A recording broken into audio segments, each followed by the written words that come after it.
आजकल 80% पॉपुलेशन में डायबिटीज़ आना शुरू हो गई है। चाइल्डहुड ओबेसिटी बहुत कॉमन है। कोलेस्ट्रॉल के पेशेंट्स हैं या हार्ट पेशेंट्स हैं या ब्लड प्रेशर के, उनको कौन कौन सी चीज़ें हैं जो बिल्कुल इस्तेमाल नहीं करती? कि बेकरी की तमाम चीज़ें जो हैं वो आपने अवॉइड करनी है।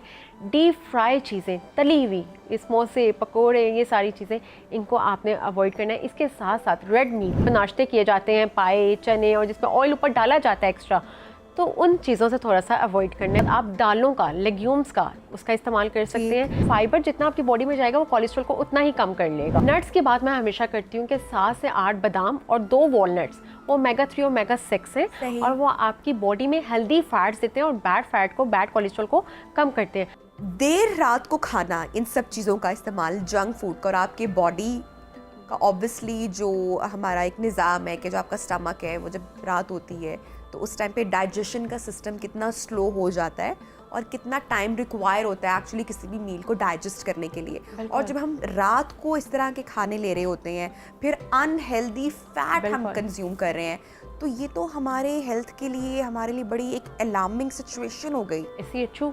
और आप देखिए ना भैया, आजकल 80% पॉपुलेशन में डायबिटीज़ आना शुरू हो गई है।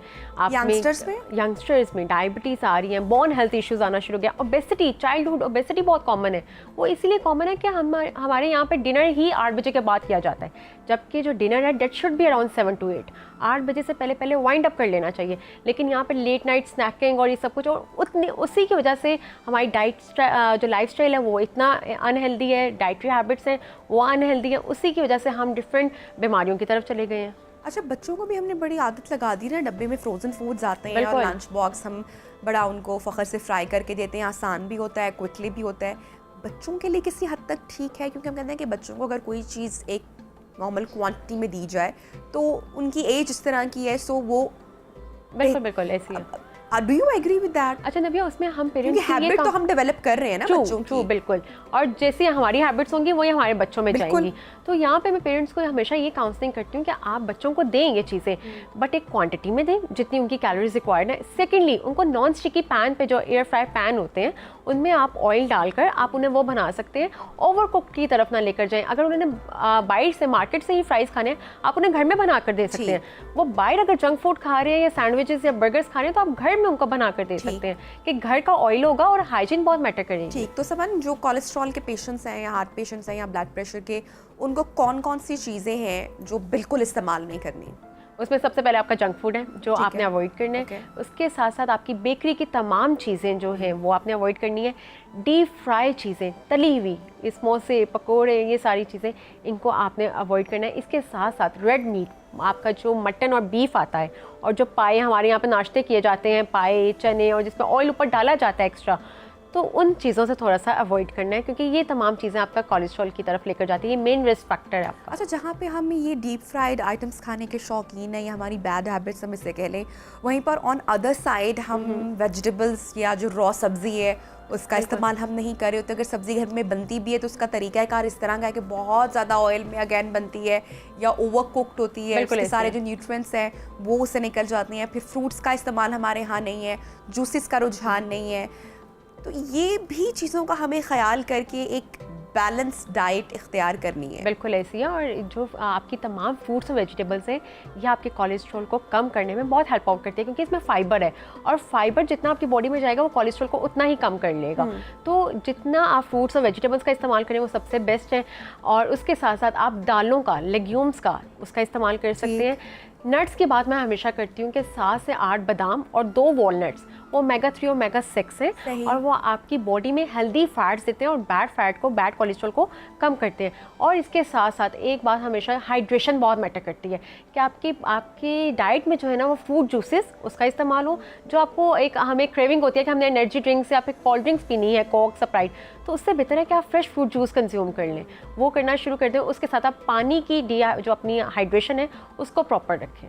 ज़बरदस्त। अच्छा, वर्जिश कितनी ज़रूरी है उन लोगों के लिए जो ओबेसिटी का शिकार हैं या हार्ट पेशेंट हैं?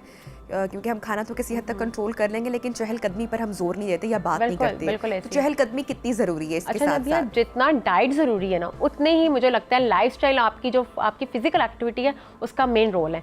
अगर हम खा भी रहे हैं और हमारी डाइट हेल्दी है लेकिन हम चल फिर नहीं रहे और जगह पे बैठे हुए हैं, तो आपकी फिजिकल एक्टिविटी नहीं है, तो वो भी आपको बीमारियों की तरफ लेकर जाएगी। तो मैं हमेशा कहती हूँ कि ना करें आप 1 घंटा, लेकिन हार्डली आप 24 घंटे में से आधा घंटा या 15 मिनट्स डेली अपनी ज़िंदगी में अपने लिए ज़रूर निकालें, जिससे आप एक मेंटली आपको बहुत सुकून मिलता है। उसके साथ साथ जो आपकी बॉडी में अनहेल्दी फैट होता है, आप जैसे ही फिजिकल एक्टिविटी करते हैं, आपकी ओबेसिटी जो होती है वो ओवरकम होना शुरू हो जाती है। तो वो आपको एक फिजिकल एक्टिविटी जो है ना वो मैंडेटरी है।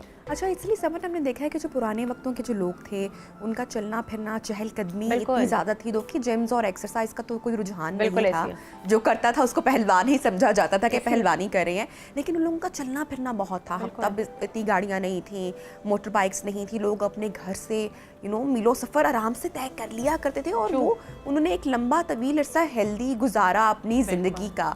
आज जैसे कि आप बात करिए कि जो शुगर है, डायबिटीज़ है, वो यंगस्टर्स में कितनी कॉमन हो चुकी है। बच्चे हमारे ओबेसिटी का शिकार हो चुके हैं। अब जैसे कि विंटर्स बिल्कुल करीब है, तो एक और बैड हैबिट कि जैसे नट्स का आपने कहा कि नट्स में हेल्दी फैट होता है, हम वो भी कितनी बेतरतीबी से और कितने जालिमाना तरीके से उसका इस्तेमाल करते हैं। जो पीनट्स हैं तो पीनट्स खाई जाते हैं, वो खाई जाते हैं और बिल्कुल। कोई क्वांटिटी का ख्याल ही नहीं है। तो कोई अच्छी चीज़ जिसमें हेल्दी फैट है लेकिन उसका ओवर यूज़ करना वो नुकसानदेह हो गया। बिल्कुल ऐसी, और वो कहा भी तो जाता है कि excess of everything is bad. तो अब सर्दियों की आपने बात की, तो नबिया सर्दियों में फिश आती है, तो फिश आपके कोलेस्ट्रॉल को कम करने में बहुत मेन रोल करती है। वो भी ओमेगा 3 ओमेगा 6 है।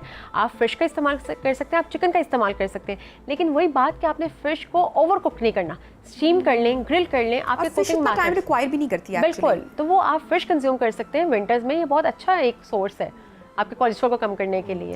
अच्छा, मैंने देखा घर में जो बड़े बुजुर्ग होते हैं, बहुत कम लोग होते हैं वैसे तो इतना परहेजी खाना नहीं खा रहे होते, बट हमारे घर में एक बुजुर्ग मेरे उनको सुबह कई सालों से उठकर दलिया खाने की आदत, सुबह उठ के जो हम खाना बिल्कुल पसंद नहीं करते, और रात को क्या बनेगा, खिचड़ी बन रही है। यानी कि खाना जो हमारे यहाँ कंज्यूम उन्होंने किया, वो सिर्फ जो एक टाइम दोपहर की मील बनी या लंच बना, वो कंज्यूम कर रहे थे। और आपकी फिजिक भी ठीक है, आप में एनर्जी भी है, लेथार्जिक फील भी नहीं कर रहे। तो बेसिकली इसी विल पावर की मैं समझती हूँ कि हमें जरूरत है। आपकी डाइट का बहुत रोल है। कि एक शख्स मैं देख रही हूँ जो कि बहुत बड़ी उम्र का है, उसकी विल पावर इतनी स्ट्रांग है कि घर में कुछ भी बन जाए, लेकिन सुबह जी दलिया ही खाना है, और रात को खिचड़ी, या कभी कभार हो गया कि कुछ बहुत लिया, और वो भी बहुत ही कम क्वांटिटी में। बिल्कुल। और अब आजकल तो नबिया ये कहा जाता है कि दलिया वो खाएंगे जो बीमार है। हम तो नॉर्मली हमारी डाइट में है ही नहीं दलिया, जबकि दलिया, ओट मील और ये जो तलबीना है ये बहुत हेल्दी है, लेकिन इसके मेथड्स होते हैं कि आप उसको बना कैसे रहे हैं। आप उसको दूध में बनाकर ऊपर नट्स डाल सकते हैं, फ्रूट कंटेंट डाल सकते हैं, उसको हेल्दी कंटेंट में आप उसको हेल्दी वे में बनाकर उसको कंज्यूम कर सकते हैं। दलिया एक बहुत हेल्दी ऑप्शन है ब्रेकफास्ट में। ठीक है। अच्छा, इसके अलावा और हेल्दी ऑप्शंस क्या हो सकती हैं उन लोगों के लिए जो कि कोलेस्ट्रॉल पेशेंट्स हैं?